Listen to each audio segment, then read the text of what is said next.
রহমত পূর্ণ হোক প্রভাত আমার, তাহাজ্জুদে আর ফজরের অভ্যাস আছে যার, রহমত পূর্ণ প্রভাত হয় তার।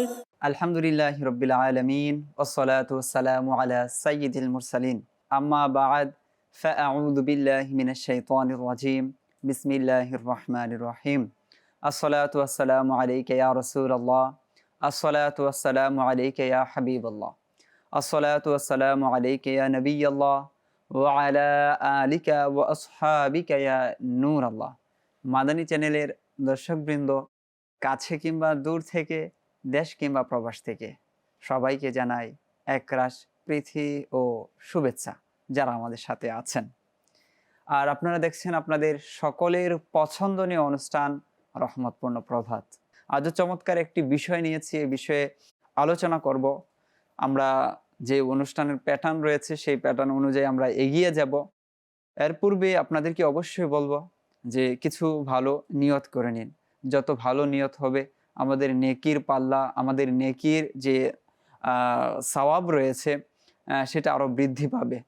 তো আমরা নিয়ত করি এই আলোচনা থেকে যা শুনব তার উপর আমি আমল করব, তা অন্যের নিকট পৌঁছে দিব এবং সেই অনুযায়ী নিজের পরিবার পরিবেশ গঠন করার আমরা চেষ্টা করব ইনশাআল্লাহুল করিম। আসুন আমরা প্রথমেই দুরুদ শরীফের একটি ফজিলত শ্রবণ করে নিই।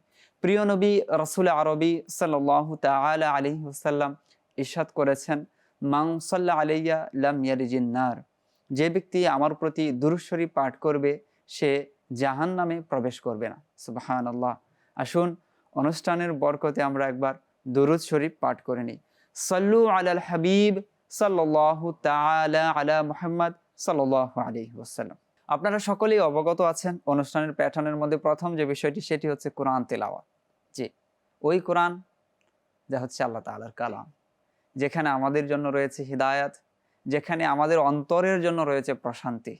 যে আমরা কোরআন তেলাওয়াত এই মুহূর্তে শুনবো এবং নিচে যে অনুবাদ দেওয়া হচ্ছে সেটাও আমরা মনোযোগ সহকারে দেখব যে আল্লাহ তাআলা ওই আয়াতের মধ্যে আমাদের জন্য কি ইরশাদ করেছেন। জি, আমাদেরকে কোরআন তেলাওয়াত শুনিয়ে দিন। أعوذ بالله من الشيطان الرجيم بسم الله الرحمن الرحيم وإن كل لما جميع لدينا محضرون وآية لهم الأرض الميتة أحييناها وأخرجنا منها حبا فمنه يأكلون وجعلنا فيها جنات من نخيل وأعناب وفجرنا فيها من العيون صدق الله العظيم। সুবহানাল্লাহ। কোরআনে পাকের কত চমৎকার আয়াত যা আমাদেরকে আসলে ভাবতে বাধ্য করে। আর মানুষের অন্যতম একটি বিষয় হচ্ছে মানুষ ভাবতে থাকে, যে কোনো বিষয় তার সামনে আসে সেটা নিয়ে মানুষ ভাবে, গবেষণা করে, চিন্তা করে যে আসলে এটা কেন কিভাবে হয়েছে। অনুরূপভাবে আল্লাহ তাআলা আমাদেরকে কিছু নিদর্শনের কথা বর্ণনা করেছেন যে আমরা জমিনকে মৃত দেখি, জমিনের মধ্যে কিছু নেই, হঠাৎ বৃষ্টি হয়, সেখানে বীজ দেওয়া হয়, এরপর সেখান থেকে একটি বৃক্ষ উঠে আসে এবং বড় হয়, ফলমূল সেখান থেকে বেরিয়ে আসে এবং সেগুলো আমরা ভক্ষণ করি। তো এটা কিভাবে হচ্ছে? এটা হচ্ছে আল্লাহ তাআলার এক নিদর্শন। আমরা যদি দেখি যে পাথর, সেখানে ন্যূনতম কোনো আর্দ্রতা থাকে না, একটা পাথরের মধ্যে তো কোনো ধরনের আর্দ্রতা থাকে না, সেখান থেকে অনবরত পানি কিভাবে বের হচ্ছে? তো এটা হচ্ছে আল্লাহ তাআলার এক নিদর্শন যে রব তাআলা আমাদের বেঁচে থাকার জন্য, দিন অতিবাহিত করার জন্য তিনি আমাদের জন্য মাধ্যম দিয়ে দিয়েছেন, আমাদের জীবন ধারণের জন্য তিনি পাথের ব্যবস্থা করে দিয়েছেন। যেখানে কোনো কিছু ছিল না সেখানে হঠাৎ একটি গাছ, আবার সেই গাছ থেকে হঠাৎ ফল বেরিয়ে আসছে, সেই গাছটিকে যদি কাটা হয় ভিতরে কোনো কিছু পাওয়া যাবে না। তো এটা আসলে কোত্থেকে? আল্লাহ তাআলার সৃষ্টি, আল্লাহ তাআলার হুকুমে হয় এবং সেগুলো আমরা ভক্ষণ করে আমরা আমাদের জীবন পান করি। আর পানিকে তো বলা হয় যে জীবন, পানির অপর নাম হচ্ছে জীবন। আর সেটা আমরা কোত্থেকে কিভাবে পাই? জমজম শরীফের ব্যাপারে যদি আমরা দেখি যে জমজম কূপ যেটা রয়েছে বা আবে জমজম যেটাকে আমরা বলি, পান করি, সেটার ব্যাপারে বিজ্ঞান বলে যে আসলে এটা কিভাবে সম্ভব। পাথরের নিচ থেকেই যে পানি বের হচ্ছে, তো বের হচ্ছে ইসমাইল আলাইহিস সালাতু ওয়াস সালাম সেই কবেকার, আর এখন পর্যন্ত মানুষ সেখান থেকে পানি পান করেই যাচ্ছে। তো আসছে কোত্থেকে? আল্লাহ তাআলা এটা আমাদেরকে দিচ্ছেন, আল্লাহ তাআলা আমাদেরকে। তো এই বিষয়গুলো নিয়ে আমাদের ভাবা উচিত। যখন আমরা ভাববো তখন আমরা রবের প্রতি আমাদের ভালোবাসা আরো বৃদ্ধি পাবে, যে আল্লাহ তাআলা আমাদের জন্য কি দিয়ে রেখেছেন, কত নিয়ামতের মধ্যে আমরা ডুবে আছি। তখন আমরা অনায়াসে আল্লাহ তাআলার শুকরিয়া আদায় করব। জি, অনুষ্ঠানের পরবর্তী যে বিষয়টি রয়েছে সেটা হচ্ছে হামদি বারি তাআলা। ইতিমধ্যে আমাদের মাঝে উপস্থিত হয়েছেন আমাদের রাশেদ আত্তারি ভাই। তার কাছ থেকে এখন আমরা একটি হামদে বারি তাআলা ইনশাআল্লাহ শ্রবণ করব। যে আমাদেরকে হামদে বারি তাআলা শুনিয়ে দিন। সাল্লাল্লাহু আলাইকা ইয়া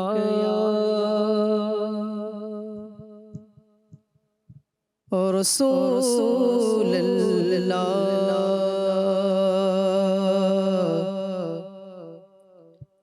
ওয়াসাল্লাম আলাইকা ইয়া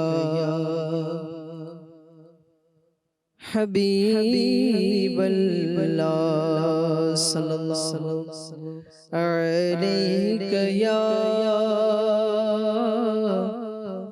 রাসূলুল্লাহ ওয়াসাল্লাম আলাইকা ইয়া হাবিবাল্লাহ। अर्श से नूर चला और हरम तक पहुँचा सिलसिला मेरे गुनाहों का करम तक पहुँचा सिलसिला मेरे गुनाहों का करम तक पहुँचा। तो तेरे मेरा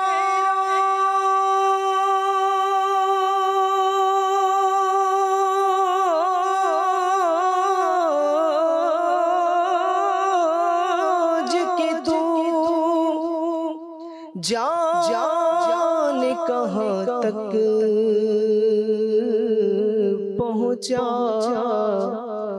मेरी मेराज के मैं तेरे कदम तक पहुँचा। सल्लल्लाहु अलैहि या रसूलल्लाह वसल्लम अलैहि या हबीबल्लाह।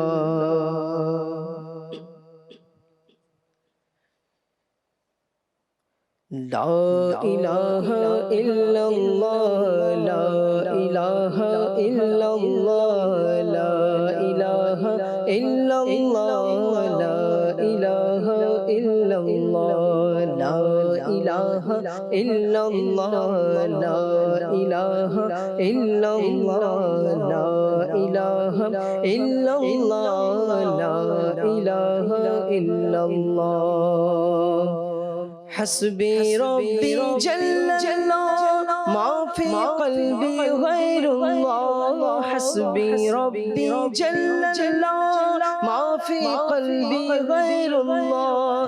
नूर मुहम्मद सल्लल्लाह नूर मुहम्मद सल्लल्लाह ला इलाहा इल्लल्लाह ला इलाहा इल्लल्लाह ला इलाहा इल्लल्लाह ला इलाहा इल्लल्लाह ला इलाहा इल्लल्लाह। अल्लाहु अल्लाहु अल्लाह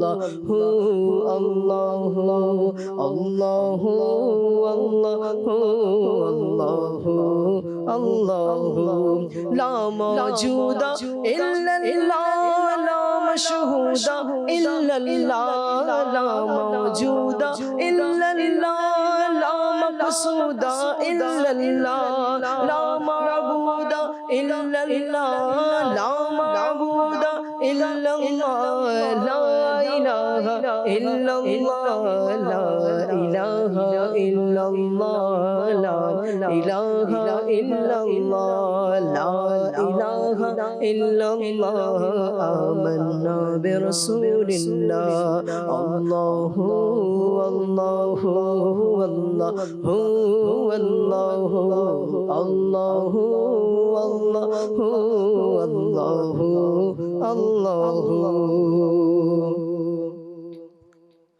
আল্লাহ এক ও দ্বিতীয় নেই তার সমকক্ষ নেই তার অংশীদার কেহ সব কিছু তিনি জ্ঞাত লা ইলাহা ইল্লাল্লাহ লা ইলাহা ইল্লাল্লাহ লা ইলাহা ইল্লাল্লাহ লা ইলাহা ইল্লাল্লাহ मैं हूँ बंदा वो मौला मैं हूँ बंदा वो मौला कौन है अपना उसके सिवा मैं हूँ बंदा वो मौला कौन है अपना उसके सिवा मैं हूँ उसका वो है मेरा मैं हूँ उसका वो है मेरा जिसने बनाया और पाला ला इलाहा इल्लल्लाह ला इलाहा इल्लल्लाह ला इलाहा इल्लल्लाह ला इलाहा इल्लल्लाह अल्लाहु अल्लाहु अल्लाहु अल्लाहु अल्लाहु अल्लाहु अल्लाहु अल्लाहु ओ गो अल्लाह दया करो नासिब करो मदीना गो अल्लाह दया करो नासिब करो मदीना नूर नबी के ना देखाया नूर नबी के ना देखाया कबरे तेनियो ना ला इलाहा इल्लल्लाह ला इलाहा इल्लल्लाह ला इलाहा इल्लल्लाह ला इलाहा इल्लल्लाह আমরা গুনাহগার বান্দা ক্ষমা করে দাও খোদা আমরা গুনাহগার বান্দা ক্ষমা করে দাও খোদা দেখাও নূর নবীর রওজা দেখাও নূর নবীর রওজা সেথায় পড়ি মোর এই কালমা লা ইলাহা ইল্লাল্লাহ লা ইলাহা ইল্লাল্লাহ লা ইলাহা ইল্লাল্লাহ লা ইলাহা ইল্লাল্লাহ मौला दिल का जंग छोड़ा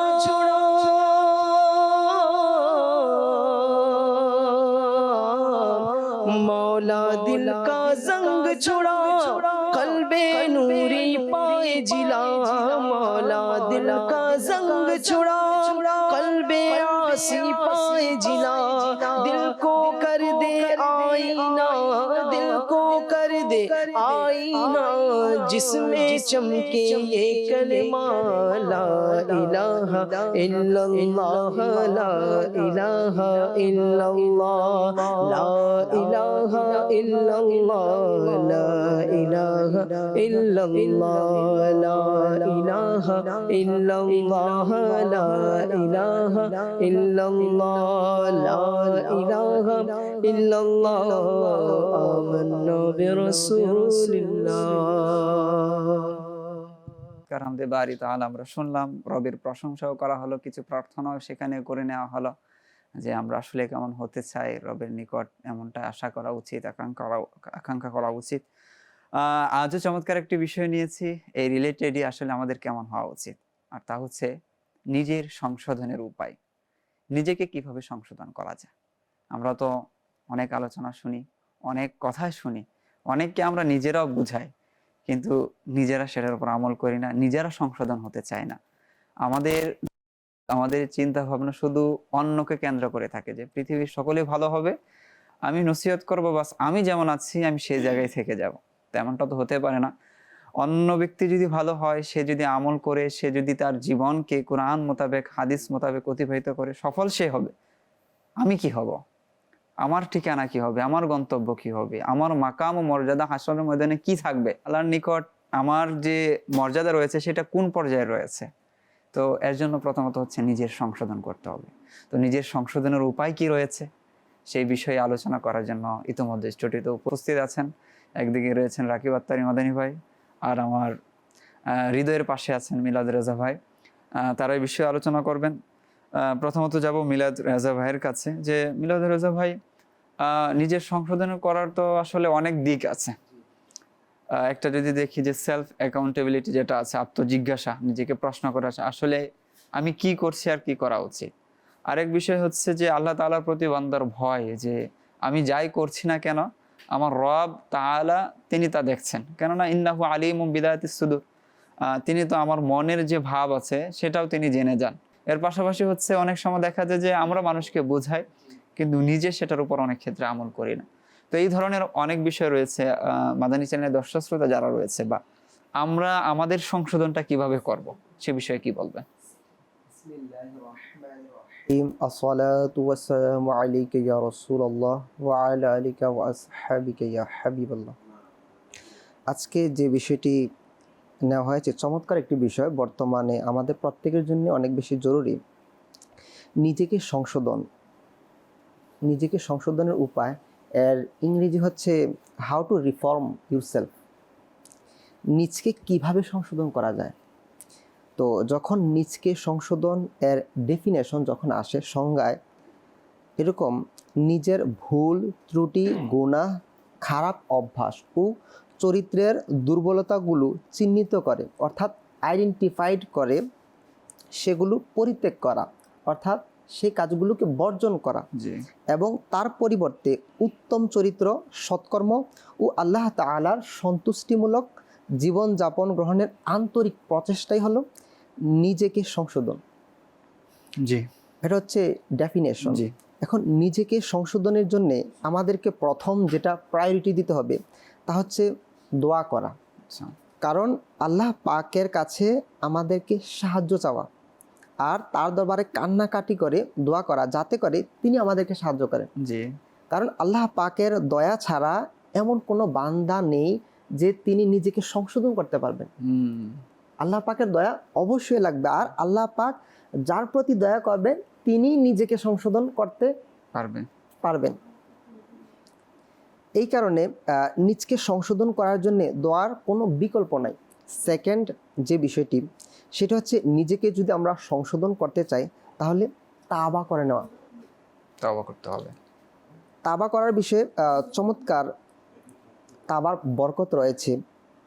তাওবা করার মাধ্যমে বান্দার দুইটি বড় কল্যাণ হয়ে থাকে, অর্থাৎ দুইটি বড় কল্যাণের মধ্য থেকে একটি কল্যাণ অবশ্যই ওই বান্দার নসিব হবে তাওবার মাধ্যমে। জি, তাওবার মাধ্যমে। তার মানে তাওবা আমাদেরকে করার ধারা লাভই লাভ। নাম্বার 1, সত্যিকার পাকাপোক্ত তাওবার উপর অটলতা নসিব হয়ে যাবে, অথবা অতীতের গুনাহ ক্ষমা হয়ে যাবে। অর্থাৎ দুইটা থেকে যে কোনো একটা বান্দার নসিব হবে। হয়তো এই বিষয়ে অনেক উচ্চ মানের বিষয়। জি, হয়তো আল্লাহ তাআলার দয়া তাওবার যে অটলতা, তাওবার উপর আমাদের অটলতা নসিব হবে দোয়া করার দ্বারা। আবার খাস দৃঢ় সংকল্পে আমরা যদি তাওবা করি অতীতের গুনাহ মাফ হবে।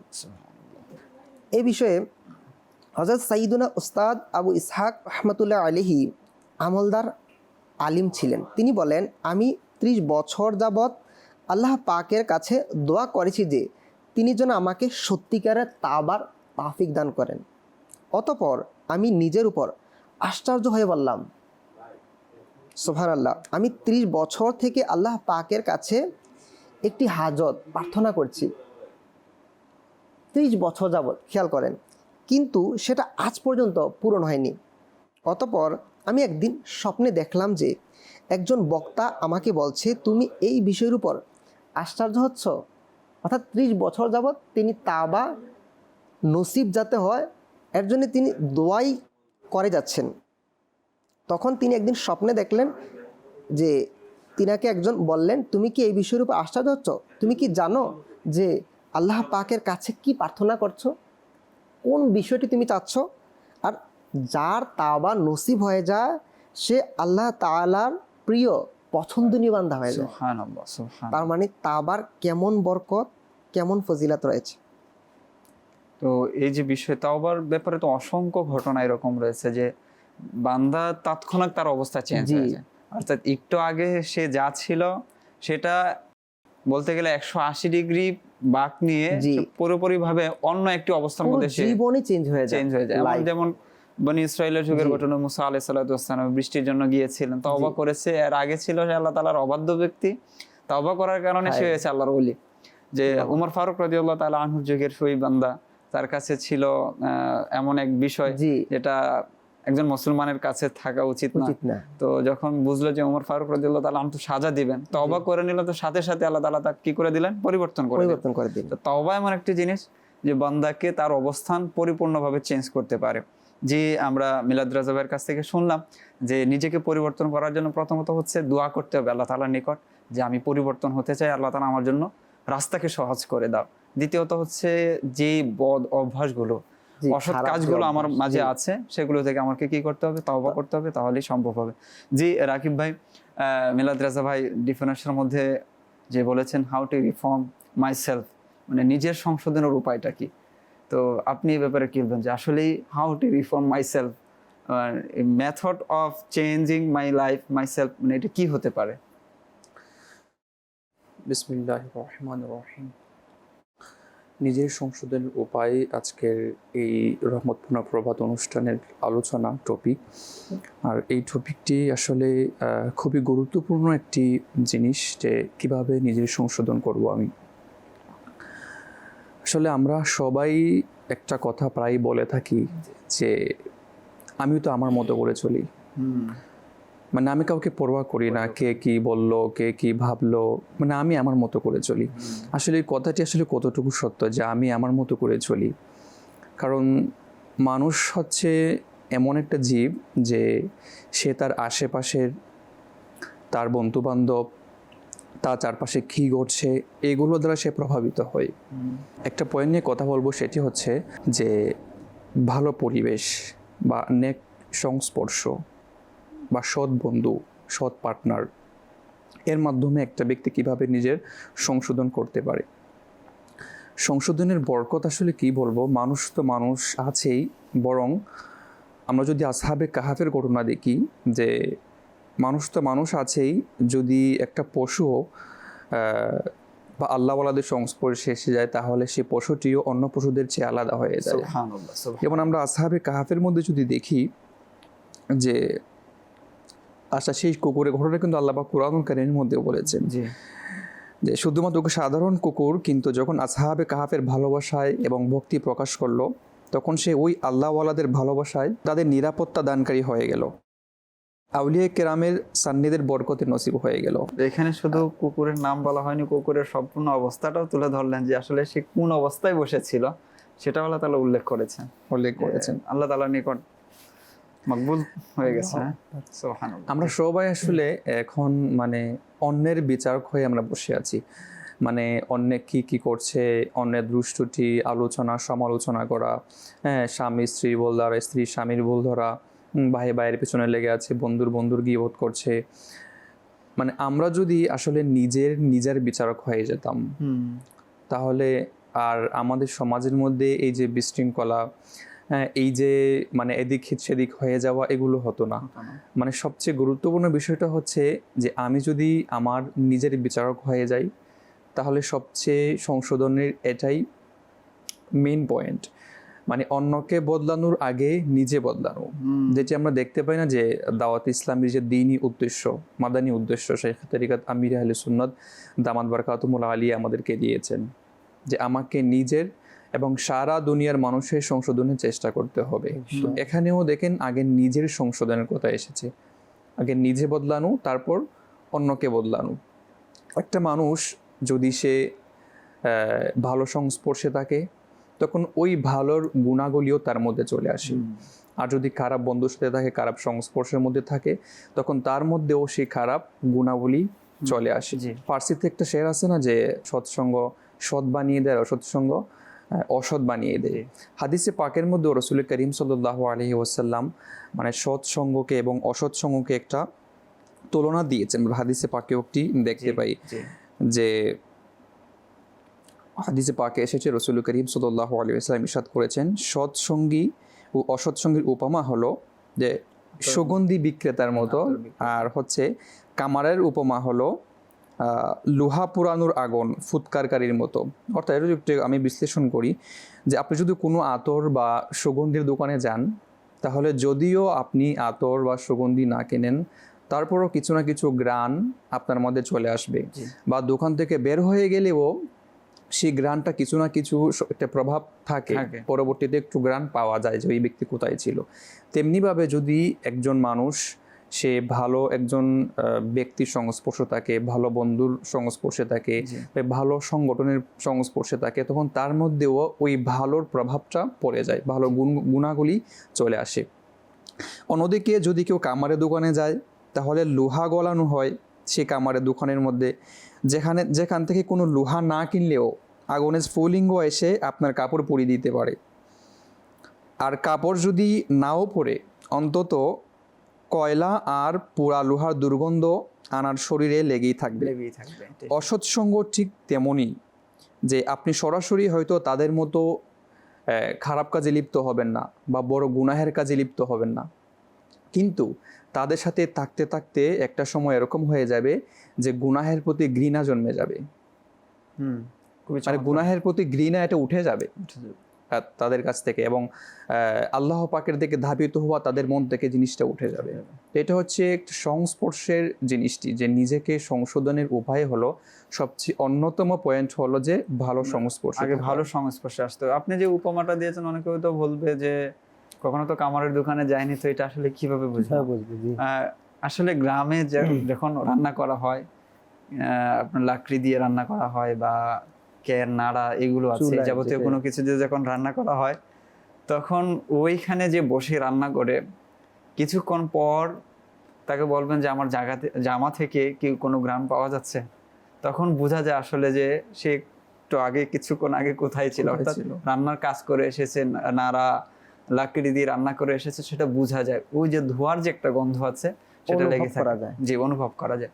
তো অনুরূপভাবে এখানে আসলে এক্সাম্পলটা খুবই চমৎকার, হুজুর সাল্লাল্লাহু আলাইহি ওয়াসাল্লাম এক্সাম্পল দিয়েছেন। তো এটা তো যে কেউ দেননি, যে খুবই চমৎকার, যে আতর আপনি কিনেন বা না কিনেন, সেখানে আপনি যেমন কিছু না কিছু ঘ্রাণ পাবেন, অনুরূপভাবে সৎ বন্ধুদের সাথে উঠা বসার করার কারণে আপনি তাদের সেই বিষয়গুলো সম্পূর্ণটা আপনি নেন বা না নেন, কিছু ভালো বিষয় আপনার কাছে আসবেই। অনুরূপভাবে অসৎ বন্ধু যারা আছে, আজ তো এটার অভাব নেই। যখন কারো ছেলে, কারো ছোট ভাই ওই অসৎ বন্ধুদের সাথে উঠা বসা করে, কিছু না কিছু বিষয় সে তার নিজের মধ্যে নিয়েই আসে। আর এই জন্য তো হাদিসে পাকের মধ্যেও বলা হয়েছে যে এলেম অন্বেষণের বিষয়ে, যে কার থেকে এলেম অন্বেষণ করা হচ্ছে সেই বিষয়টির ব্যাপারে। তো আমাদের অবশ্যই বন্ধু নির্বাচন করার ক্ষেত্রে, উঠা বসা করার ক্ষেত্রে আগে ভাবা উচিত যে আমি কার সাথে উঠছি, কার সাথে বসছি, কার সাথে চলাফেরা করছি। আর আরো একটি বিষয় হচ্ছে যে আসলে যেমনটা আপনি বললেন যে আমরা নিজেরাই আসলে নিজেদের মানে আমরা বিচারক হয়ে গেছি, অন্যের নিজের বিচারক আমরা হতে পারি নাই। আর আমরা সবসময় অন্যকে উপদেশ দেই, নিজের ক্ষেত্রে সেটা ভুলে যাই। যে বনি ইসরাইলের যে একটা অভ্যাস ছিল, যেটার ব্যাপারে আল্লাহ তাআলা কোরআনে পাকের মধ্যে ইরশাদ করেছেন যে তারা অপরকে উপদেশ দেয়, নিজেদের ক্ষেত্রে সেটা ভুলে বসে। এটা বনি ইসরাইলের একটা অভ্যাস ছিল। আর এই অভ্যাসের কারণে তারা কি হয়েছে? ধ্বংস হয়েছে। তারা আল্লাহ তাআলার অভিসম্পাতের কারণ হয়েছে।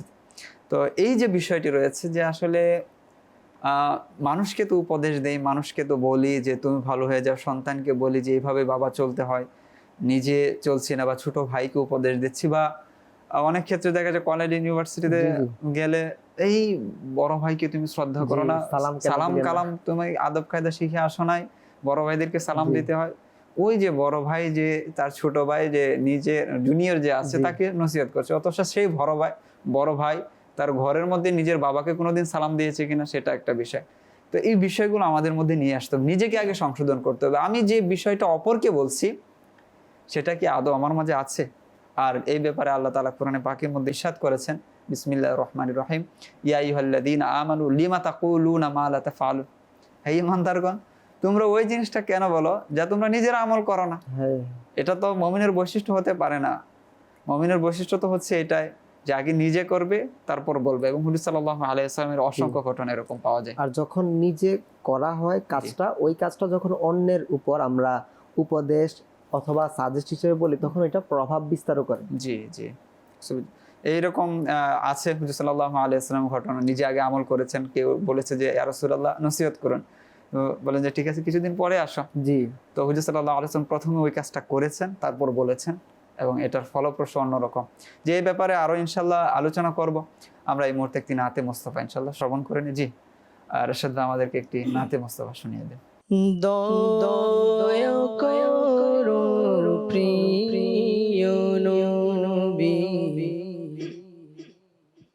আজ আমি বড়ই দুঃখী, দয়া করো প্রিয় নবী, আজ আমি বড়ই দুঃখী, দয়া করো প্রিয় নবী, আজ আমি বড়ই দুঃখী, দয়া করো প্রিয় নবী, আজ আমি বড়ই দুঃখী, তব তরে প্রাণ কুরবান হে আমার প্রিয় নবী, তব তরে প্রাণ কুরবান হে আমার প্রিয় নবী, দয়া করো প্রিয় নবী, আজ আমি বড়ই দুঃখী, আমি একা আর জীবন অতিষ্ঠ ব্যথা তোর, আমি একা আর জীবন অতিষ্ঠ মন ব্যথা তোর, প্রিয় নবী দুঃখ আমার দূর করো সবই তুমি, প্রিয় নবী দুঃখ আমার দূর করো সবই তুমি, তব তরে প্রাণ কুরবান হে আমার প্রিয় নবী,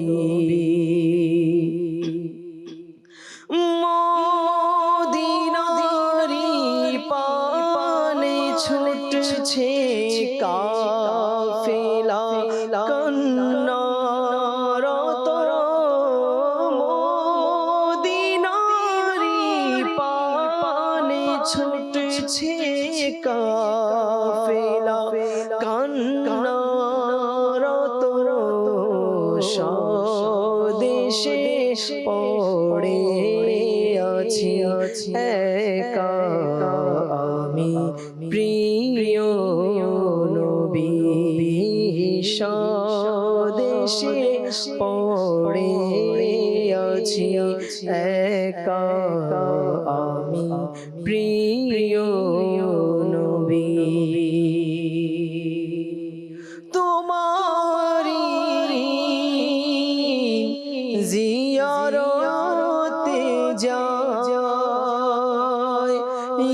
রাসূলুল্লাহ ইয়া হাবিবাল্লাহ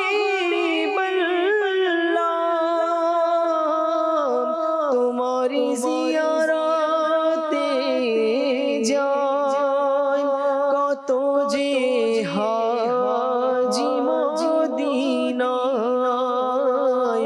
এ গরিবের তুমি সাহারা ইয়া রাসূলুল্লাহ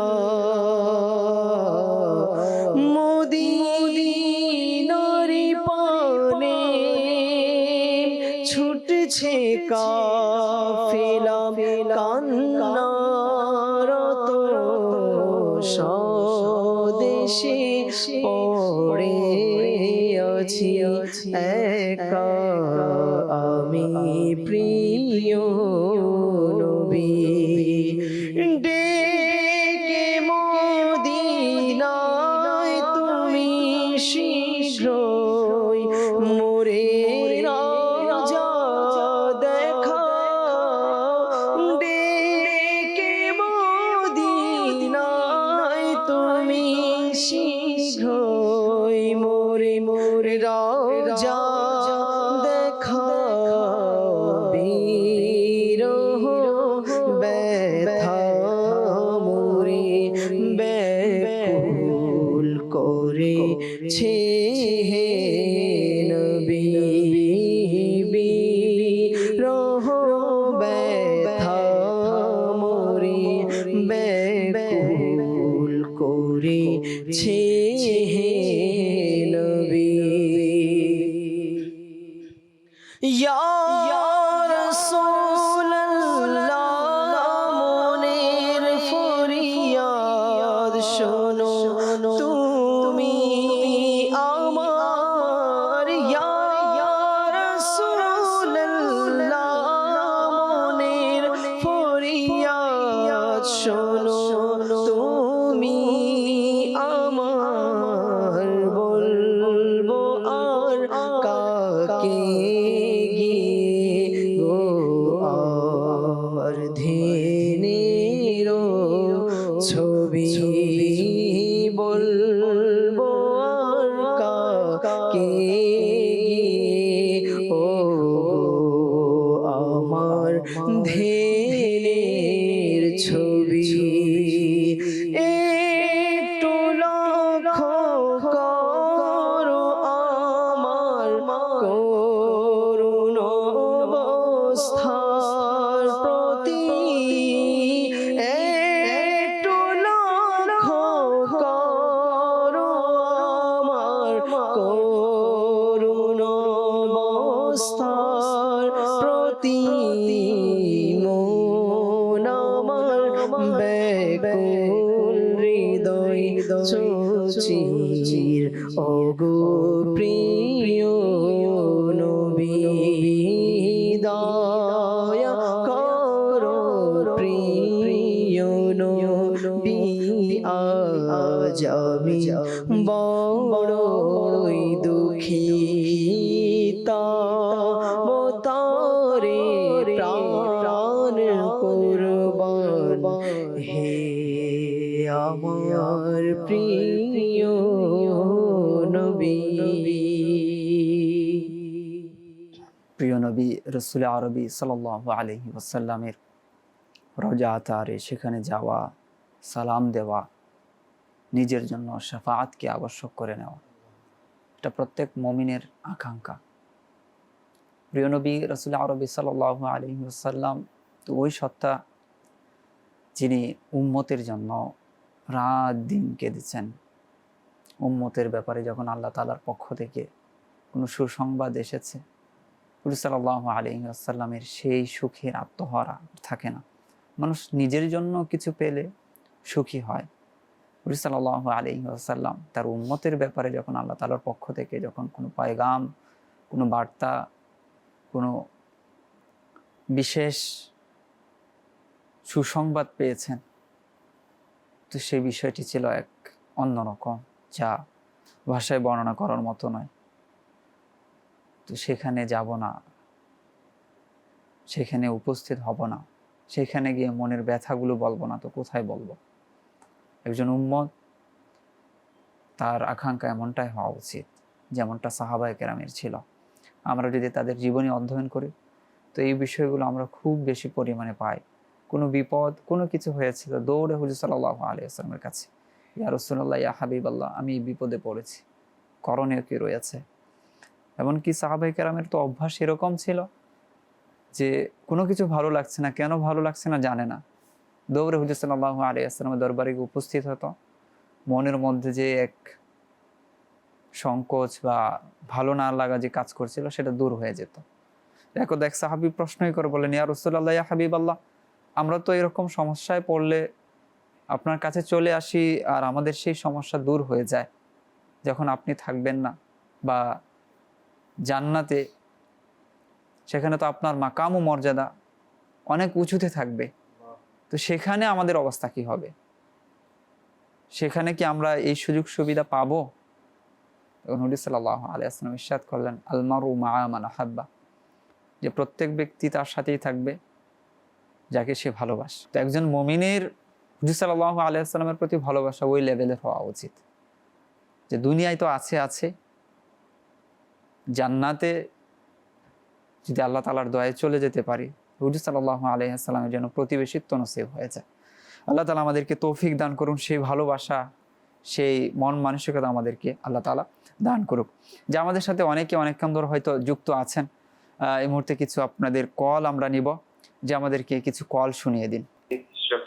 একটা নাচ শুনতে চাই, এই সবজে গুম্বদ ওয়ালে।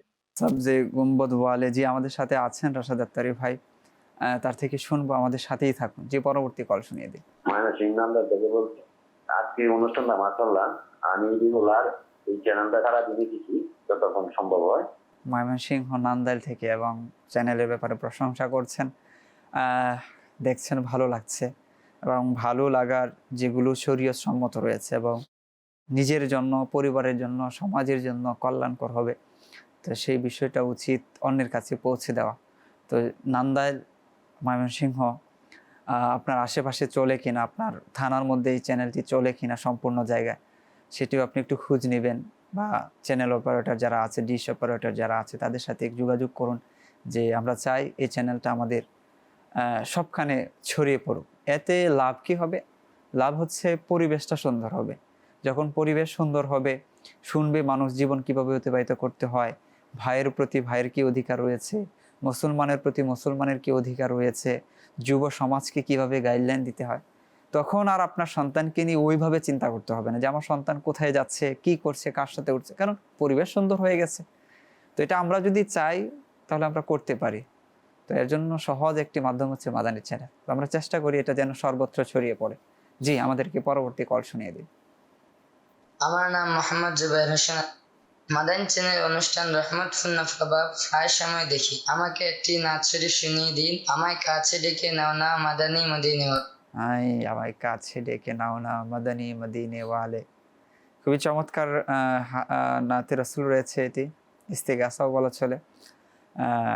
তো ইনশাল্লাহ আমাদের সাথে থাকুন আর দেখেন প্রতিনিয়ত, তো এটা কন্টিনিউ করেন। আশা করি এর মাধ্যমে উপকৃত হবেন, নিজের জীবন পরিবর্তনে আসবে এবং ইলমে দ্বীনের অনেক বড় এক খাজানা আপনার অর্জিত হবে। জি, পরবর্তী কল শুনিয়ে দিন। আমি চাঁদপুর থেকে বলতেছি। আপনাদের রহমতপূর্ণ প্রভাব এই অনুষ্ঠানটা আমার কাছে খুবই ভালো লাগে। এই অনুষ্ঠানটা আমি প্রতিদিনই দেখি।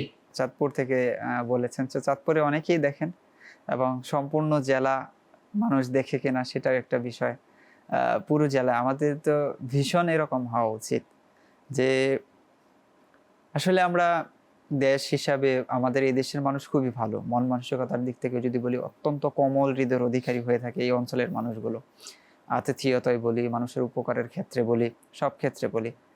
তো এই যে বিষয়টা রয়েছে যে কিছু কিছু দিক এরকম রয়েছে যে এই বিষয়গুলো, এই দিকগুলো যদি আরো উন্নত করা যায় তাহলে আমাদের জন্য আরো কল্যাণকর হবে, দেশের মানুষের জন্য কল্যাণকর হবে।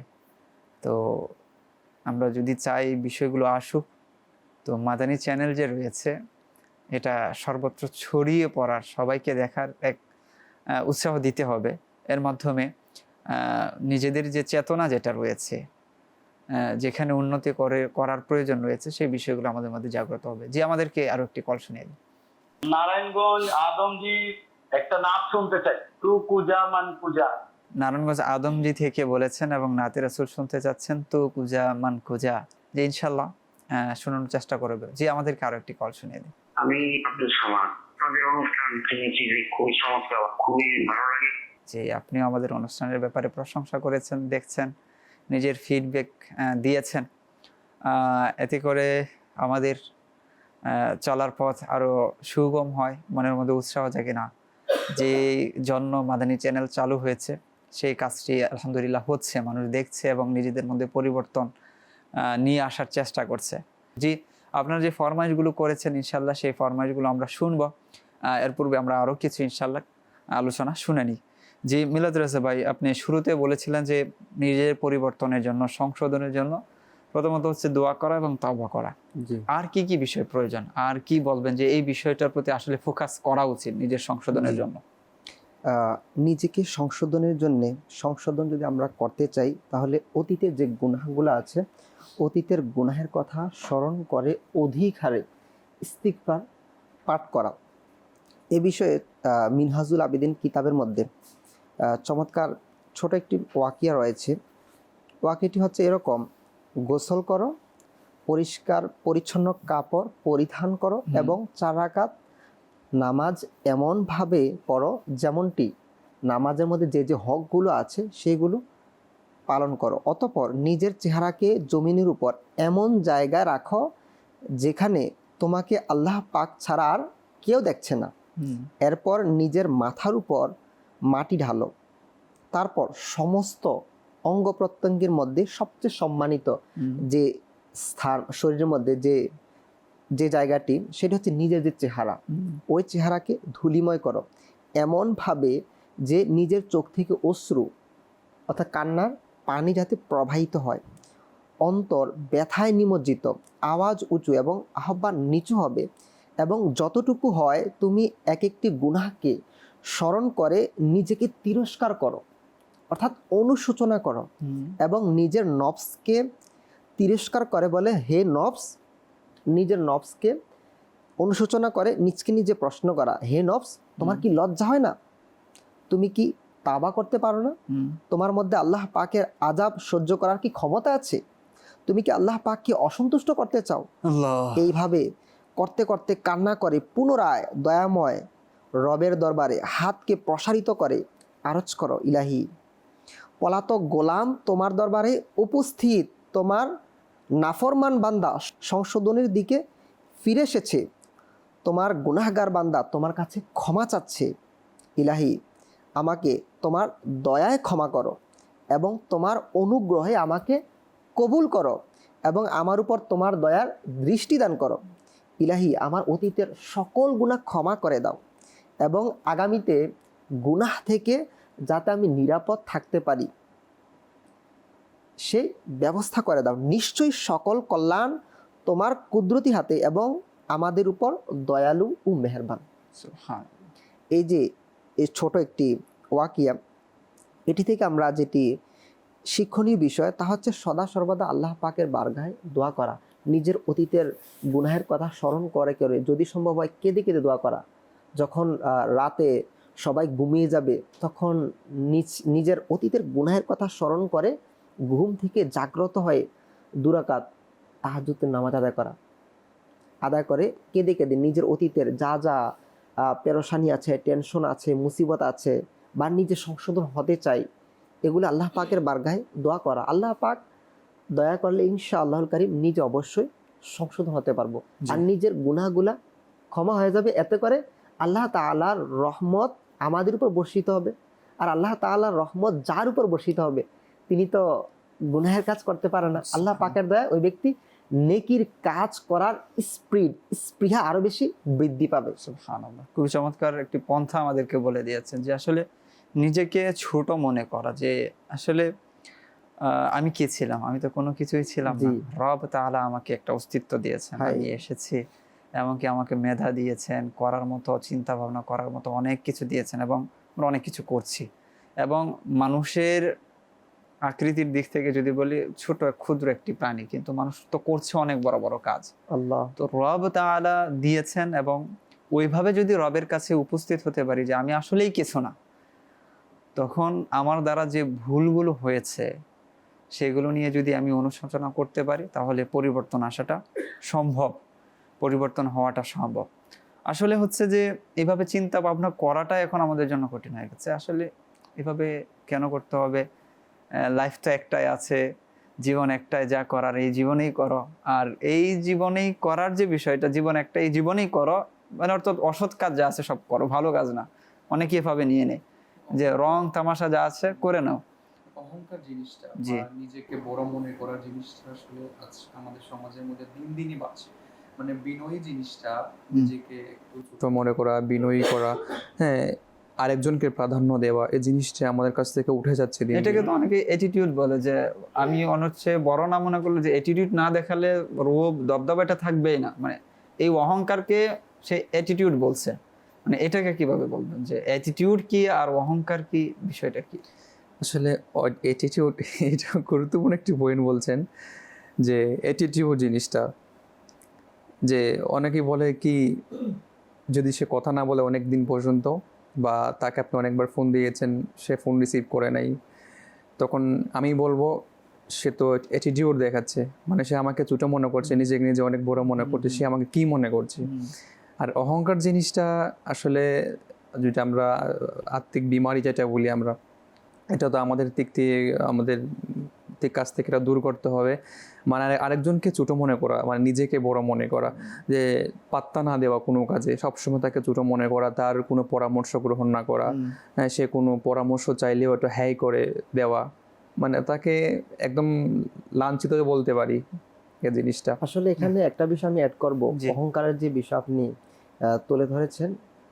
উদাহরণস্বরূপ আমরা সম্পদের অহংকার করি, সম্পদ নিয়ে নিজকে নিজে বড় মনে করি, আমার অনেক অঢেল সম্পদ আছে। জি। অথচ আল্লাহ পাক না করুক, একটা বিষয় খেয়াল করেন, আল্লাহ পাক না করুক, ধরেন আমার হাত অবশ হয়ে গিয়েছে, তখন আমার এই সম্পদ কি হবে, কোনো কাজে কে আসবে না। গ্রহণ করবে? তারপর আমার জবান দ্বারা আমি আমার নিজের যে প্রাধান্য মানুষকে বুঝাচ্ছি, আমার যে একটা ক্ষমতা আছে, এটা আমি মানুষের সামনে পেশ করছি। অথচ আল্লাহ পাক না করুক, আল্লাহ তাআলা যদি আপনার আমার জবানকে বন্ধ করে দেয়, তখন কি হবে? অর্থাৎ আমরা এমনভাবে নিজকে পরিচালনা করছি, মনে হয় যেন আল্লাহ পাক দেখছেন না, অথচ আল্লাহ তাআলা প্রত্যেকটি বিষয় সম্পর্কে অবগত আছেন, প্রত্যেকটি বিষয় জানেন, দেখেন। তো ইব্রাহিম বিন আদম রহমাতুল্লাহ তাআলা আলাইহি ওর ঘটনা, যে গিয়ে বললেন যে আসলে আমি তো রবের নাফরমানি অবাধ্যতা ছাড়তে পারছি না, গুনাহ তো আমাকে এমন কিছু বলে দিন যেন আমি ছেড়ে দিতে পারি। তো বলেন 6টা অপশন তোমাকে দিলাম, এই 6টা অপশন থেকে বের হতে পারলে তুমি গুনাহ করো। তো আল্লাহ তাআলা রাজত্ব থেকে বেরিয়ে যদি পারো তো বেরিয়ে যাও, আল্লাহ তাআলা রিজিক খাওয়া বন্ধ করে দাও। মানে এই কাজগুলো কি বান্দার কখনো করা সম্ভব? আল্লাহ তাআলা রাজত্ব থেকে বের হওয়া কি সম্ভব? হ্যাঁ, যদি কেউ বলে যে যখন আজরাইল আসবে, তখন আজরাইলকে বলবে যে এখন চলে যাও, আমি কিছু নেকামল করে নেই, তাওবা করে নেই। তো এটা কি আজরাইল জাহান্নামে, মানে জাহান্নামে দিয়ে দিচ্ছে, ইনি বলবে যে না আমাকে জান্নাতে দিয়ে, এটা কখনোই এটা তো পসিবল না। তো এই যে বিষয়গুলো, ইব্রাহিম বিন আদম রাহমাতুল্লাহ তাআলা আলাইহি, আল্লাহ তাআলার রাজত্ব থেকে বের হয়ে যাওয়া আমাদের পক্ষে সম্ভব না। অর্থাৎ বড়ত্ব দেখানো এখানে উচিত নয় আমাদেরকে সদা সর্বদা, রাকিব ভাই যেটা বলেন, বিনয়, নম্র, ভদ্র, যখন আমাদের মাঝে এই গুণগুলো আসবে, ইনশাআল্লাহ কারীম দুনিয়াও আমরা কল্যাণ কামনা করতে পারবো, আখিরাতে তো আল্লাহ তাআলার দয়ায় আমাদের কল্যাণ লাভ হবে। যে বিষয়গুলো নিয়ে আলোচনা করছিলাম, যে নিজের সংশোধনের উপায়, এর মধ্যে তো হতে আরো একটি অন্যতম উপায় হচ্ছে যে আমির আহলে সুন্নাত নিজ আমলের পর্যবেক্ষণ করা, আত্মজিজ্ঞাসা, সেলফ অ্যাকাউন্টেবিলিটি যেটা আছে, নিজেকে নিজে প্রশ্ন করা। এবং উলামায়ে কেরামদের মধ্যে এই বিষয়টি অধিক হারে পাওয়া যায়, যে তারা নিজেকে প্রশ্ন করত। এই ব্যাপারে কিছু আলোচনা ইনশাআল্লাহ আমরা করব। এর পূর্বে আমাদের কিছু ফরমাইশ রয়েছে, সেই কালামগুলো থেকে কিছু পংক্তি আমরা শুনে নিই, যে আমাদেরকে কিছু 1-2 পংক্তি করে আমাদেরকে শুনিয়ে দিন। আমায় কাছে ডেকে নাও না,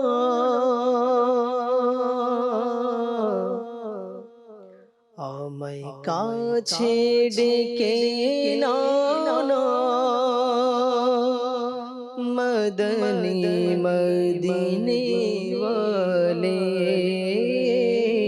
প্রেমের সুধা পান করানা মদনী মদিনে ওয়ালে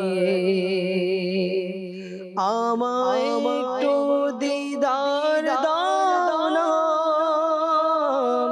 মদনী মদিনে ওয়ালে আমায় একটু দিদার দাও না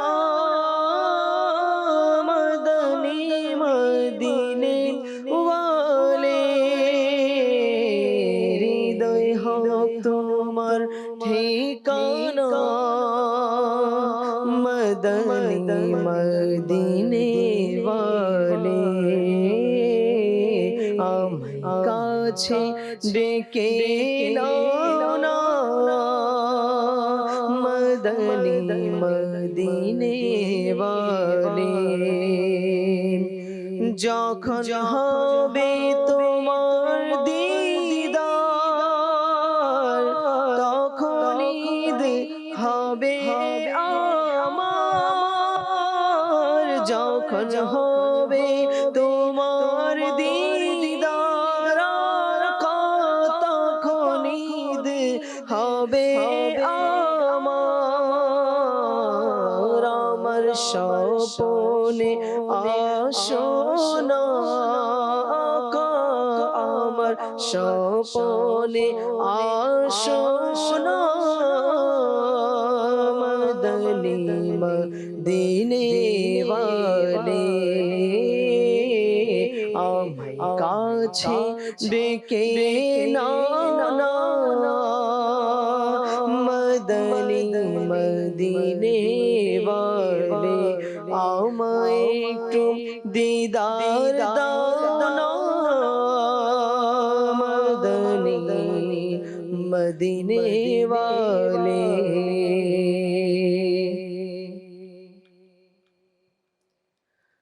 تو کجا من کجا تو کجا من کجا تو کجا من کجا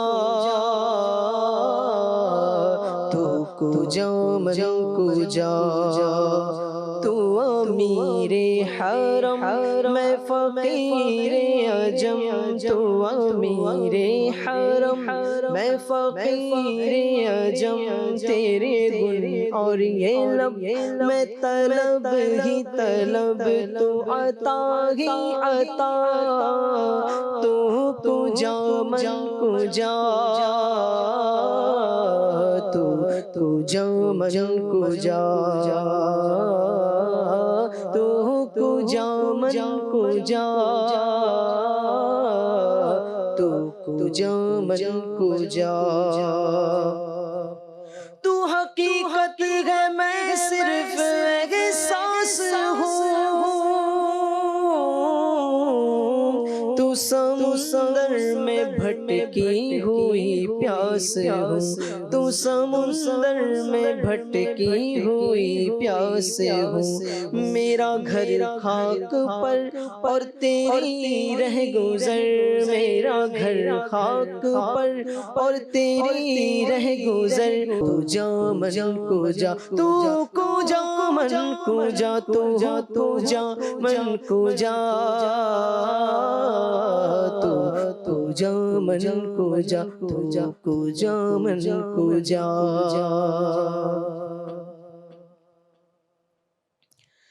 اے سبز گنبد والے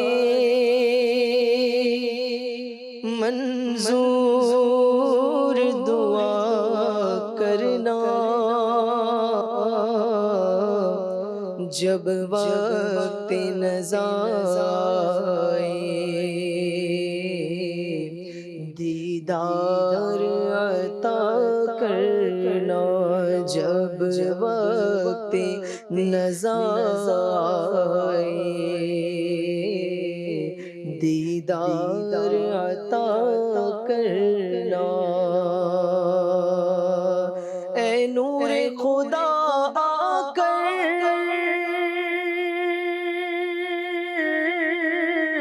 آنکھوں میں سما جانا یا در پہ بلا لینا یا خواب میں آ جانا یا در پہ بلا لینا یا خواب آ جانا اے پردہ نشین دل کے پردے میں رہا کرنا جب وقت نظر آئے آقا دیدار عطا کرنا میں قبر اندھیری میں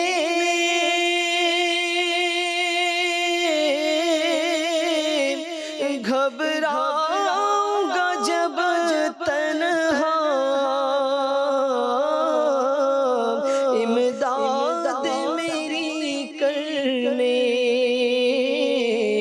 آ جانا میرے آقا امداد میری کرنے آ جانا رسول اللہ روشن میری تربت کو للہ شاہ کرنا جب وقت نظر آئے آقا دیدار عطا کرنا جب وقت نظر آئے آقا دیدار عطا کرنا নাতে রাসূল আমরা শুনলাম, এগুলো যেন অন্তরের খোরাক। আর বলাই হয় যে নাতে রাসূল হচ্ছে আশিক রাসূলের মনের খোরাক রয়েছে। তো আমরা প্রতিনিয়ত শুনতে থাকি, ভালোও লাগে এবং অনেক কিছুই তো শুনি। এই নাতে রাসূলের মতো আর কি হতে পারে।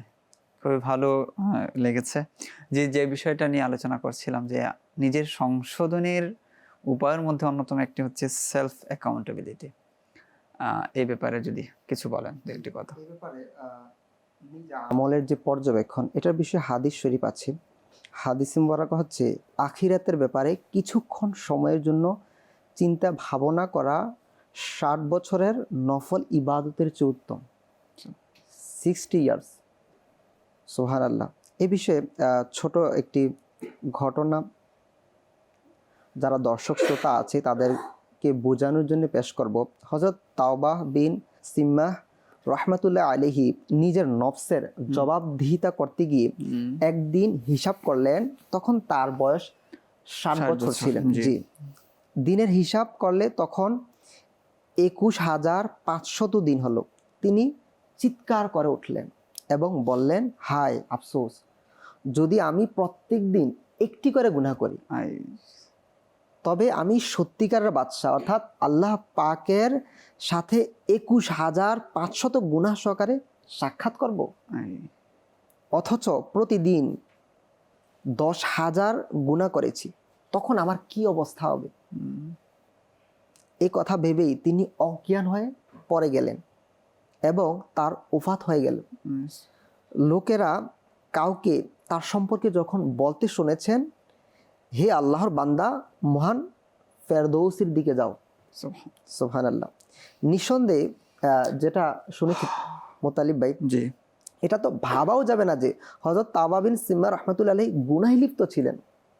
হয়তো নিঃসন্দেহে তার পবিত্র জীবন গুনাহ থেকে অনেক দূরে ছিলেন, কিন্তু এই যে ঘটনা থেকে আমরা কি শিক্ষা নিতে পারি?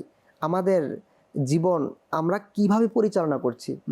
যদি নিজকে নিজে প্রশ্ন করি, দেখা যাবে যে সম্পূর্ণই এটার বিপরীত। আমাদের আমাদের মনের মধ্যে কাঁপুনি তখন ধরে যে রাষ্ট্রীয় বিরোধী জি বা সংবিধানে এরকম কাজ রয়েছে যেটা করা যাবে না, জি ওর বাইরে যখন কোনো কাজ করি আর কোনো মামলা চলে আসলো, মোকদ্দমা চলে জি। আসলো, আর অন্যায় করেছে একটা, জি তখন সেইটা থেকে বাঁচার জন্য এক তো হচ্ছে পলায়ন করি, জি এখান থেকে ওখানে, ওখান থেকে ওখানে, আর যদি পাকড়াও পড়ে যায় তখন আমাদের কাঁপুনি শুরু হয়ে যায়, জি। না জানি কি শাস্তি আমার জন্য রয়েছে। তো এটা তো দুনিয়াবি একটা বিষয়, কিন্তু প্রকৃত বাদশার ব্যাপারে এখানে উল্লেখ করা হয়েছে জি। যে প্রকৃত বাদশার সামনে যে আমি 21,500 গুণা নিয়ে কিভাবে দাঁড়াবো, কিভাবে দাঁড়াবো? অথচ তিনি একজন আল্লাহর ওলি ছিলেন। আল্লাহ পাকে ওলি ছিলেন। তো আর তাদের বর্তমান চিন্তা সময়ে- ভাবনা জি। নিজেদের ব্যাপারে কিরকম ছিল। জি বর্তমান সময়ে দেখা যায় ইয়াং জেনারেশন যারা বেশিরভাগ সময় মোবাইলের মধ্যেই হুম, সময় কাটায়। হুম। তারপর দেখা যায় নামাজের প্রতি উদাসীন। আল্লাহ পাক আমাদের জন্যে যে হুকুম দিয়েছেন ওই হুকুম মানার বিষয়ে একই প্রকার উদাসীন বলা যেতে পারে। জি, অর্থাৎ জি। এরকম ভাবে জীবনকে অতিবাহিত করছে। তো আমাদের সকলের উচিত মৃত্যুর কথা স্মরণ করে, জি। নিজকে সংশোধনের কথা স্মরণ করে আল্লাহ পাকের দরবারে কাল কিয়ামতের দিন আমি গুনাহ নিয়ে কিভাবে উপস্থিত হব, জি এই বিষয়গুলো স্মরণ করে এখনই উচিত দৃঢ় তাওবা করা। হুম, আর যখন আমি দৃঢ় তাওবা করব, সাথে সাথে প্রত্যেক দিন ঘুমানোর আগে আমরা যদি নিজে আমলের পর্যবেক্ষণ করি, নিজে আমল আজকে আমি কি কি আমল করার সুযোগ হয়েছে, কোন কোন ফরজ ইবাদতগুলো ছুটে গিয়েছে, ছুটে গিয়েছে। আল্লাহ তাআলার দয়া যদি ফরজ ইবাদত করার সুযোগ হয়, কোন কোন সুন্নাতে মুআক্কাদা এগুলো ছুটে গিয়েছে। ছুটে গিয়েছে। যখন আমরা এগুলো নিয়ে চিন্তা ভাবনা করব, ইনশাআল্লাহুল কারীম দুনিয়াও কল্যাণ হবে, আখিরাতও কল্যাণ হবে। জি, খুবই চমৎকার একটি বিষয়ের দিকে আপনি স্মরণ করে দিয়েছেন। একদম আমির আলী সুন্নাত দামাত বারাকাতুহুল্লাহ আলিয়া সংক্ষিপ্ত যে পুস্তিকা এক আমল রিসালা যেটা রয়েছে, তো সেটা যদি আমরা এখন তো আমরা সফট যে কপি যেটা রয়েছে, অর্থাৎ মোবাইলের মধ্যে আমরা সেটা ডাউনলোড করতে পারি, সেখানে আমরা হিসাব করতে পারি। দিনে কিছুক্ষণ সময়, যেটা বলেছেন যে কিছুক্ষণ সময় নিজের আমলের পর্যবেক্ষণ করা, পরকাল নিয়ে ভাবা, সেটা হচ্ছে 60 বছর নফল ইবাদতের সমান। তো এটা আমাদের করা উচিত। যে রাকিব ভাই আছেন, আরো একটি বিষয় হচ্ছে যে নিজেদের পরিবর্তন করার জন্য যেটা যদি বলি যে নিয়মানুবর্তিতা, সময়ানুবর্তিতা, মানে এইটার উপর আমাদের জোর দেওয়া উচিত। তো এই বিষয়টার সাথে আর কি বিষয় আপনি জুড়ে, দুটো বিষয় মিলে সংক্ষিপ্তভাবে আপনাদের দর্শক শ্রোতা যারা আছেন তাদের ব্যাপারে বলবেন যে নিজেকে পরিবর্তন করার জন্য এই বিষয়টি খুবই মাস্ট নিড একজন ব্যক্তির জন্য। জি, যেটা চলছিল সেলফ অডিট, এই বিষয়টা তো অবশ্যই মাস্ট আমাদের লাগবেই। যেমনিভাবে একজন ব্যবসায়ী মানুষ, সে তার যখন ব্যবসা ক্লোজ করে সারাদিনের পরে, তখন সে সারাদিনের পাই করে হিসাব কিতাব করে, ঠিক তেমনিভাবে একজন মানুষেরও যখন সারাদিন তার দিনে ক্লোজিং টাইম যায়, যখন সে রাতে ঘুমাতে যায়, তখন সে আসলে সারাদিন সে কী করেছে। আমরা দ্বারা কেউ তো কষ্ট পাওয়া যায়নি। হ্যাঁ, আমি আমার মায়ের সাথে কেমন আচরণ করেছি, বাবার সাথে কেমন আচরণ করেছি, হ্যাঁ আমি কি কারো গীবত আমার দ্বারা হয়ে যাচ্ছে কি না। তো এই বিষয়গুলো যখন একটা মানুষ আসলে সে সারা দিন চিন্তাভাবনা করবে, চিন্তাভাবনার মাধ্যমে এটা একটা নিজের সংশোধনের উপায়। আর যেটি দাওয়াত ইসলামের দিনই পরিবেশের মধ্যে আলহামদুলিল্লাহ শাইখ তরিকাত আমির আহলে সুন্নাত আমাদেরকে নেক আমল পুস্তিকার মাধ্যমে আমাদেরকে দিয়েছেন। আর দাওয়াত ইসলামের দিনই পরিবেশের মধ্যেও আসলে সুন্দরভাবে এই জিনিসটা মুহাসাবা, সেলফ অডিট জিনিসটা আসলে খুব সুন্দরভাবে করা হয় এবং জোর দেওয়া হয় এই জিনিসটা। যেটি আরেকটি, সেটি হচ্ছে নিজের দোষ খোঁজা, মানে অন্যের দোষের দিকে নজর না দেওয়া। এটি আমাদের সমাজের মধ্যে দিন দিন বেরিয়ে চলছে। আসলে যখন আমার চেহারার মধ্যে আমি আয়নার মধ্যে যাই এবং আমার চেহারার মধ্যে যদি আমি কোনো ময়লা দেখতে পাই, তখন আমি নিজে পরিষ্কার করি নাকি আমি আরেকজনকে বলি পরিষ্কার করে দিন। মানে আমি আয়নার মধ্যে গেলে আমি নিজের ময়লা আমি নিজে দেখতে পাই এবং নিজেকে পরিষ্কার তৎক্ষণাৎ চেষ্টা করে এটা যেন কেউ না দেখে, তৎক্ষণাৎ পরিষ্কার করার চেষ্টা করতে হয়।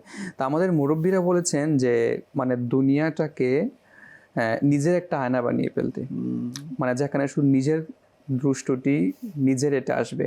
হ্যাঁ, বুজুর্গরা বলেছেন যে যখন কোনো ব্যক্তি মানে আপনার সামনে যখন অন্য কোনো ব্যক্তির দৃষ্টি প্রকাশ পেয়ে যায়, তখন শয়তান উস্কানি দিবে যে তার গীবত করা, তাকে ছোট মনে করা। তখন এটা মনে করা নিজেকে যে আল্লাহ পাক তো দয়া করে তার একটি দৃষ্টি প্রকাশ করেছেন, না জানি আমার তো কত দৃষ্টি আমার জীবনের মধ্যে আছে, কত ইগো কাজ করে আমাদের মাঝে যে অমুক ব্যক্তি আমার দোষ কেন ধরলো, সে কেন এটা আমাকে বললো। তো ইগো কাজ করার পর দেখা যাচ্ছে সংশোধন না হয়ে বরং পরে গীবতের মধ্যে এক তো ত্রুটি একটা ছিল, এখন আর একটা ত্রুটির মধ্যে আরেকটা গুনার মধ্যে আমরা লিপ্ত হয়ে যাই ওই ইগুর কারণে। এগুলোর কারণে আবার বললে, যদি আমি বলতে যাই তখন আপনি আমার দোষ কেন ধরেছেন। আমাদের রুকনি সুরার একটা খুবই সুন্দর একটা মাদানী ফুল আছে যে জো হামে সমঝায়ে ও হামারা মুহসিন হে। এখন আসলে জো হামে সমঝায়ে ও হামারা মুহসিন হে এটা আমি মানতে পারি না, সে আমার মুহসিন কিভাবে হলো, সেটা আমার দোষ ধরেছে। মানে বলতে গেলেও এখানেও প্রবলেম যে আপনি আমার কেন বললেন। তো নিজেকে এটা মনে করা যে আল্লাহ পাক আমাকে, আমার যে পিছনে শত শত গুনাহ রয়েছে, আমার ভুল ত্রুটি রয়েছে, আল্লাহ পাক তো আমার গুনাহগুলো দোষ ত্রুটি প্রকাশ করেন নাই, ওই ব্যক্তির একটা দোষ ত্রুটি প্রকাশ করেছেন। যদি আমার দোষ ত্রুটি আল্লাহ প্রকাশ করে দেন তাহলে তো লোক আমার সাথে হাত মেশাবে না, আমার সাথে বসবে না। হ্যাঁ, নিজেকে নম্র করা, নিজেকে ছোট মনে করা, আর এর মাধ্যমে আসলে নিজের সংশোধনের একটা উপায় হতে পারে। আচ্ছা, এই যে সমস্ত জিনিসপত্র আলোচনা হলো যে সংস্পর্শ, ভালো সংস্পর্শ, সেলফ অডিট, তওবা করা, আল্লাহ পাকের কাছে দোয়া করা, এই সব কিছু যদি আমরা একটি ছাদের নিচে আমরা দেখতে পাই, সেটি হচ্ছে দাওয়াত ইসলামীর এই দিনী পরিবেশের মধ্যে সব কিছু রয়েছে। মানে নিজের সংশোধনের উপায়ের মধ্যে যে যে জিনিসগুলো আসে সবগুলো কিন্তু আমরা দাওয়াত ইসলামের দিনী পরিবেশের মধ্যে দেখতে পাই। পরিবেশের নিজের সংশোধনের একটি উপায় হচ্ছে দাওয়াত ইসলামী কাফেলায় সফর করা, হ্যাঁ, সাপ্তাহিক ইজতেমাতে অংশগ্রহণ করা, দাওয়াত ইসলামীর যে তরিবতি সেশনগুলো হয় 63 দিন, এগুলোতে অংশগ্রহণ করা। এগুলো অংশগ্রহণের মাধ্যমে আসলে একজন ব্যক্তি নিজেকে সংশোধন করতে পারবে। চমৎকার, খুবই চমৎকার কিছু আমরা মাদানী ফুল পেয়েছি। আরেকটি বিষয়ের দিকে যেটা বলেছেন যে আসলে মুসলমান হচ্ছে মুসলমানের আয়না স্বরূপ। আমি আমার যে বিষয়গুলো দেখতে পাই না, আমার সামনের যে ভাই আছে সে দেখতে পায়। সে যদি আমাকে বলে যে এই দিকটা আপনার একটু ঘাটতি রয়েছে, এখানে উন্নতি করা দরকার রয়েছে, তখন প্রকৃতপক্ষে তাকে আমার মহসিন মানা উচিত, যে তিনি আমাকে আরও উন্নতির দিকে যাওয়ার ক্ষেত্রে সাহায্য করেছেন। একটা যদি সহজ কথা বলি, আপনি ধরেন দেশের একজন লেখক, আপনি একটা কিতাব লিখেছেন, লেখার পরে কিন্তু সেটা পাবলিশ করবেন না, এর আগে কারো না কারোর মাধ্যমে আগে আপনি প্রুফ রিডিং করাবেন, আগে আপনি দেখাবেন যে এখানে কি ঘাটতি রয়ে গেছে কিনা। কারণ আমি দেখেছি আমার পার্সপেক্টিভ থেকে, আমি আমার পয়েন্ট অফ ভিউ থেকে আমি দেখেছি, তো সেখানে কোনো কিছু ছুটে যেতেই পারে। তো এই জন্য লেখকরা যত বড় লেখকই হোক না কেন, আগে কি করা, আরেকজনের মাধ্যমে চেক করায়, বিভিন্ন যাচাই বাছাইয়ের পর কি করে তারপর পাবলিশ করা। অনুরূপভাবে আমি যদি আমার ক্ষেত্রে আমি আমাকে দেখি, তো অনেক দোষ ত্রুটি আড়ালে থেকে যাবে, আমি আমার দিক থেকে তো ঠিক আছে। তো না, যখন কোনো মুসলমান বলে, কোনো অপর ভাই বলে যে এই জায়গায় একটু ত্রুটি আছে, ঘাটতি আছে, এই জায়গায় আপনার আরো একটু উন্নতি করা দরকার, তখন সেটাকে আমাদের গ্রহণ করা উচিত যদি আমরা আরো উপরের লেভেলে যেতে চাই, আরো ভালো লেভেলে। এই জন্য আমরা দেখি যে বড় বড় উলামায়ে কেরাম যারা আছেন, হক্কানি আলেম যারা আছেন, তারা এই বিষয়টাকে খুবই পছন্দ করেন যে আমার কোনো ভুল কোনো ব্যক্তি বলে কিনা। এবং ভালো লেখক যারা আছেন, রাইটার যারা আছেন, তারা এটা প্রকাশও করে থাকেন যে এখানে যদি কোনো ভুল দেখতে পান তাহলে এই নাম্বারে আমাদের সাথে যোগাযোগ করবেন, আমরা চেষ্টা করব পরবর্তী যখন এটার এডিশন হবে, পরবর্তী যখন আবার পাবলিশ হবে, ছাপানো হবে, পুনঃসংস্করণ বা পুনর্মুদ্রণ যখন হবে, তখন আমরা এই বিষয়টার প্রতি লক্ষ্য রাখব। তো অনুরূপভাবে আমাদেরকেও আমাদের জীবনের ক্ষেত্রে এটা করা উচিত, আমরা যদি আমার নিজের সংশোধন করতে চাই। তো বেশ কিছু বিষয় আজকে আলোচনা হয়েছে, পরিবর্তনের কোন কোন বিষয়গুলো রয়েছে হয়তো অনেকে নোটও করেছেন। তো আমরা যদি চাই যে আমরা নিজেকে প্রকৃতপক্ষে পরিবর্তন করতে চাই আর সামনের দিকে এগিয়ে যেতে চাই, যে জায়গাটায় আমরা বন্দী রয়েছি সেখান থেকে মুক্ত হয়ে আমরা আমাদের পৃথিবীটাকে আরো বড় করব, আরো সমৃদ্ধি করব, তো এই কাজগুলো আমাদের করতে হবে। দেখতে দেখতে অনুষ্ঠানের সময় একদম শেষের দিকে চলে এসেছে। আপনারা যে যেখানে আছেন সকলে দাঁড়িয়ে সালাতু সালাম পাঠ করেন।